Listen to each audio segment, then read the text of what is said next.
దొంగతో పాలు కూడువాడు తనకు తానే పగవాడు, అట్టివాడు ఒట్టు పెట్టినను సంగతి చెప్పడు.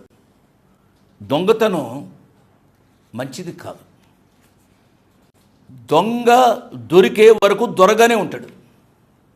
ఆ దొంగతో ఎన్నడూ కూడా పాలు పంపులు పొందవద్దు. ఇది మంచి పద్ధతి కాదు అనే విషయాన్ని నేను జ్ఞాపకం చేస్తున్నాను. దొంగతో స్నేహం కూడా చేయకూడదు. దొంగతో స్నేహం చేయడం వలన దొంగ బుద్ధే రావడానికి అవకాశం ఉంది.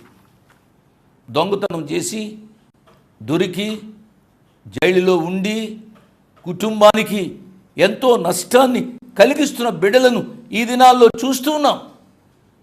యవనప్రాయంలోనే దొంగతనాలు, సైకిల్ దొంగతనాలు, మోటార్ సైకిల్ దొంగతనాలు,